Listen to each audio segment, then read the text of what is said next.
तमाम देखने वाले और सुनने वाले दोस्त अहबाबों को सैयद नूर अली शाह की तरफ से अस्सलाम वालेकुम। तो कैसे हैं आप सब? उम्मीद करता हूं कि आप सब खैरियत से होंगे।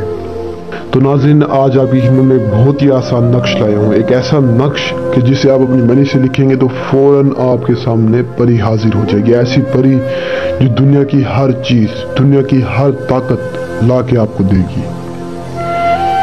नामुमकिन काम मिनटों सेकंडों में मुमकिन करेगी। जो चीज मांगेंगे वही चीज हाजिर करेगी। हाजिर करने के लिए आज वाले आसान से अमल को करें। अमल बहुत आसान है, बहुत। तो इस अमल में कोई डर खौफ, कोई परेश कुछ भी नहीं है, सिर्फ नक्श को लिखना है। तो कैसे लिखना है, कब लिखना है, कहाँ लिखना है, इस सारा तरीके का गौर से सुनना है। बिल्कुल इसी तरह करें अमल को, कामयाबी आपके कदमों में होगी। तो आज का अमल बताने से पहले आपको बता दूं कि परी को जब भी हाजिर क्या करें ना, तो उससे निशानी लाजमी तलब कर लिया करें। अक्सर पता है लोग क्या करते हैं कि निशानी तलब नहीं करते। आपको ऐसी एक बहन बता दूं, मेरी बहन ने इतना मुश्किल से अमल करके परी हाजिर तो कर ली, लेकिन एंड में क्या किया कि उससे निशानी नहीं ली।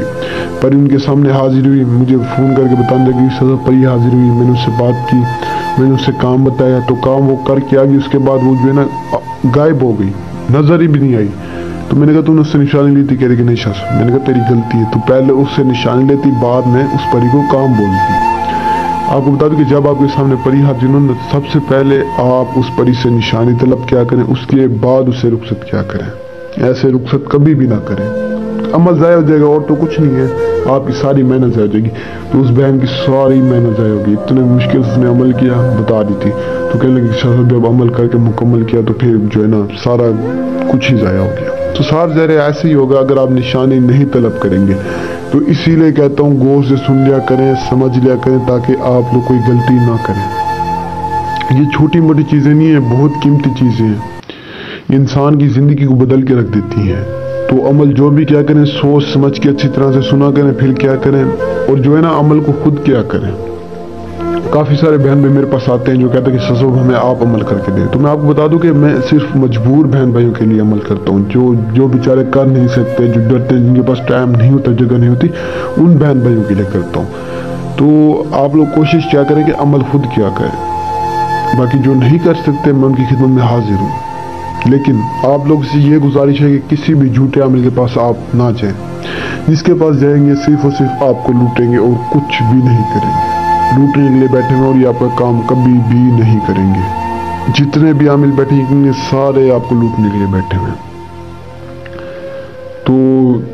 तो आज के अमल को आपने कुछ यूँ करना है। सबसे पहले आपने किसी भी एक ऐसी जगह को ढूंढ लेना है जहाँ पर ना कि आपको देख रहा हो ना कोई सुनो, चाहे वो वीरान जगह है, चाहे आपकी छत है, चाहे कोई अकेला कमरा है, कोई ऐसी जगह हो ना, मैं कहूँ जहाँ पे ऐसी कोई आपको ना सुन सके ना कोई देख सके। कोई ऐसी जगह ढूंढ लिया करें अमल को करने के लिए कि जहाँ पर ना कोई देख रहा हो ना कोई सुन रहा हो। इस बात का मैं आपको बता दूं कि इस बात का आप लोग खास ख्याल रखा करें, ये लाजमी है। अक्सर लोग शोर शराबे वाली जगह पे अमल करें जिसकी वजह से उनको कामयाबी नहीं मिलती। आप इस तरह शोर शराबे वाली जगह पे ना किया करें, एक तो नुकसान होगा, दूसरा कामयाबी भी नहीं मिलेगी। तो इस अमल को आपने किसी भी एक ऐसी जगह पे करना है। ऐसी जगह पे आने के बाद आपने सिंपल वहाँ पे खड़े हो जाना है। खड़े होने के बाद आपने अपनी मनी से इस नक्श को लिखना है, किसी भी यानी लकड़ी से, किसी भी तिल से आप लिख सकते हैं। तो जैसे ही लिखेंगे फौरन परी आपके सामने हाजिर हो जाएगी। हाजिर होती है, आपसे पूछेगी आप मुझे क्यों बुलाए, किस काम के लिए बुलाए। तो सबसे पहले जो उसे कहना है कि मुझे निशानी दो जिसके वजह से मैं आपको दोबारा हाजिर कर सकूं। निशानी लेने के बाद उससे हम बिस्तरी करें, हम बिस्तरी करने के बाद उसे जायज़ काम बोले, ना जायज़ काम बोले, वो आपके ऊपर है। दुनिया का हर काम करवा सकते हैं। इसी तरह इस अमल को करना, कामयाबी आपके कदमों में होगी। जो अमल नहीं कर सकते, जो डरते हैं, जो डिफिकल्टी में, मुझसे रब्ता करके अमल करवा सकते हैं। और मुझे तब तक के लिए दुआ में याद रखना। दीजिए ज़्यादा शुक्रिया। अस्सलाम वालेकुम।